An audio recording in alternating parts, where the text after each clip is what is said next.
My name's Dewitt. Everybody calls me Dewey. The name of the car is Boogeyman. People know the car before they know me, and that's cool. That's super cool.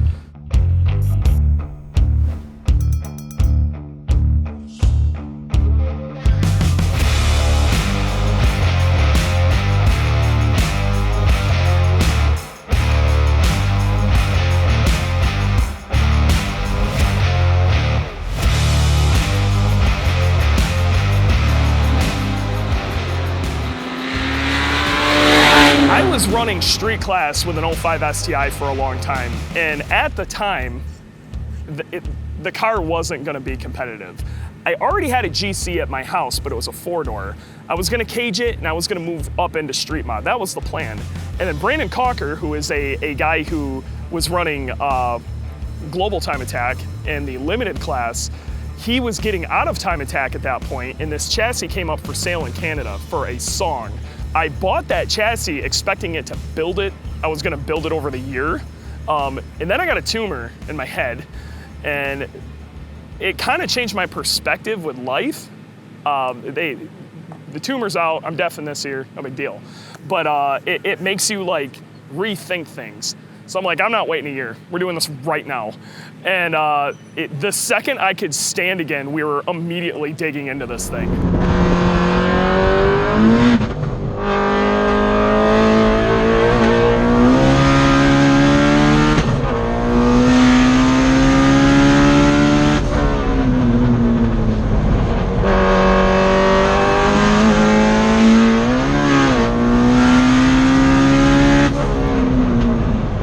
It's fast. Like, there's no denying it's fast. We put just enough stuff back in it to get it into the street modified class that we wanted to run in.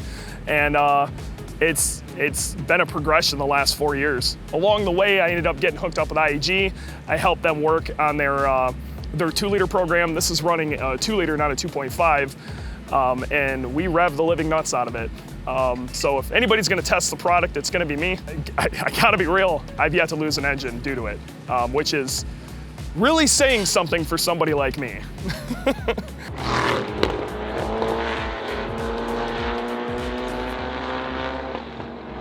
What this car started as was a 95 Impreza L, so super base model. That is the most base model you could get. I'm actually a bigger fan of the 4-door, but the cage that was done in here, Rocket Rally did this cage, it is so rowdy that there isn't the chassis flex the 2-doors usually have. I'd prefer a 4-door, it's usually lighter, and since you have that big B-pillar right down the center instead of the really long door, it tends to be a little stiffer, but the chassis was just too good of a deal to walk away from.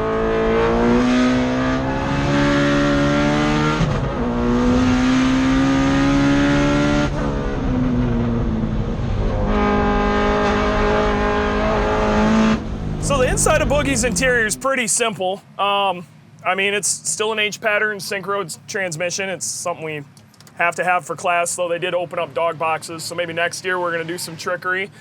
Maybe switch over to drive-by-wire throttle and some strain gauges. And I am very strain shaped. I'm all torso, so I needed to extend the wheel back to me, and then I needed to extend the shifter back to me, which is why this looks so goofy. It's gonna be hard to see, but my Haltech 2500 Elite is under the dash over here. And we rewired this entire car using the Haltech universal harness, which made life stupid easy. When I went into that, I'm like, oh my God, I cannot believe we're about to redo all the wiring. The old Imprezas, so anything pre-2002 in the United States, we didn't get turbo Imprezas. There was a massive changeover about then, and the wiring is really difficult. And in a Subaru, the engine harness and the chassis harness are the same thing. Like, it's one of those things that I think gets overlooked, and it saved us a good chunk of weight, because you know, we're not using ABS stuff and, you know, like all that. Everything was separated out. I don't need power window switches because I have roll-up windows, and, you know, like all that stuff that would have been in that harness, I can get rid of. Another really cool thing I like about the Haltech, because I am kind of a psychopath, is my tuner, by directive from my engine builder, could set all sorts of fail-safes. And I need them. We have oil temp fail-safes and coolant temp fail-safes. I can't look at that when I'm trying to ride the lightning with this thing around corners, and I can't look down. I'm trying to just keep the damn thing on track, because this blows all 4 tires off, no problem. And so, I mean, I have a lot of cool stuff being displayed on the dash, but the only thing I ever once in a while look at is the tach, and past that, I can't see what those numbers are doing. They're just numbers to me. And but it'll intervene if something's up, or if we can set how aggressive we want air intake temperature compensations and things like that, which is stuff you can't do with an OEM ECU. There's a lot of it, there's no parameters for it whatsoever. Flex fuel was mega simple. I just run this off a pump E85. And you know what? We got a lot of guys out here running way less horsepower and having a lot more issues, and they're running really fancy, you know, barrel fancy E85. I'm just grabbing it from the pump wherever I can find it. Flex fuel works great. If it's something above 60, I'm fine. Like, that's one of the best things you can say about something for your race car is if you're not thinking about it, it's obviously doing its job. You know, and I never have to worry about it. Like, these systems just work. The only time it pisses me off is, like, I decide I'm gonna do my 6th hot lap or something stupid, and, you know, the oil temp compensation kicks in, it throws me into limp mode. I get why it's there, but it doesn't mean I have to like it, okay? It's really good at what it does. So if you're a shop owner and you're trying to keep your sponsored driver in check, Haltech 2500 Elite, let me tell you. And just don't give them the password. No plus key for you. So I've got this, this is kind of an oddity. This big orange light here, my ABS unit, this is an 07 STi ABS unit, and it's behind my seat back here. So my dash, I could probably set it up to have an ABS light, but it's just a small light. So we got the brightest LED I could get a hold of. And when that thing goes off, it is like looking into the sun. I could be looking this way and I'll know that's going off. And that'll let me know something's wrong with the ABS. That has stopped me from crashing more times than I can count. That is not even a joke.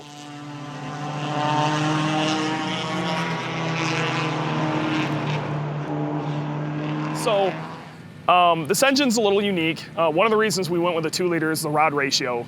When I spec'd this whole thing out, with the gearing that I have, because I have a JDM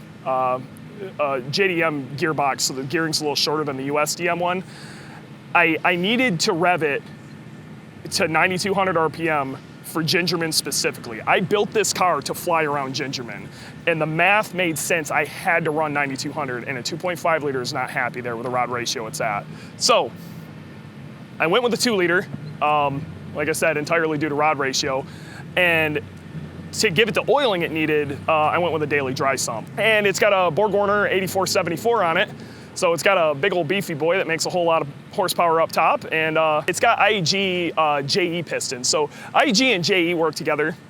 So this is our spec of a JE Ultra, essentially. That poor piston. And it eats it. Like I said, I've never had an issue. The bottom end has been nothing but rock solid. I had a very small issue at the end of last year. The car still ran, but I did have like a valve issue that, you know, needed to be sorted out, but that was no fault to, honestly, I'm bouncing off a red line and all sorts of crap. And I was having these problems with the trans. I was breaking the shift finger in the trans. When it would happen, I'd over-rev the living shit out of it. And so, I mean, I can't complain about that. Now it's got a significantly beefier GSC valve train in it. And we threw some S3 cams in there just to make sure from GSC. So it's got some big old lumpy boys in there. And this car is complete crap under 3,000 RPM. 4,000, it starts to like rev and it's nice and smooth. And past that, you better hold on. It's ride the lightning, man. It totally is. And you either have 500 plus or you have nothing. So sometimes it's better just to let all 4 spin and you just ride it out.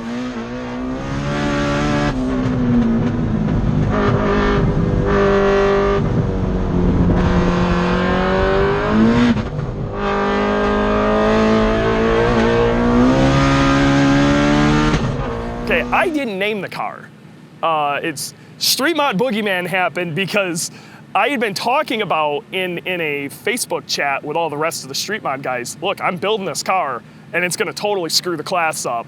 Like, oh, whatever. And I'm like, I am showing up with this thing. And then so Brad Yonkers, who was a guy who used to run Street Mod with us all the time, he's the one who said, okay, well, when's Boogeyman showing up? And it's stuck. And I'm like, okay, I'm just gonna lean into the Boogeyman thing. And now it's Boogeyman. Now it's world known as Boogeyman. Like, guys in Australia call me up, like, oh, dude, you drive Boogeyman?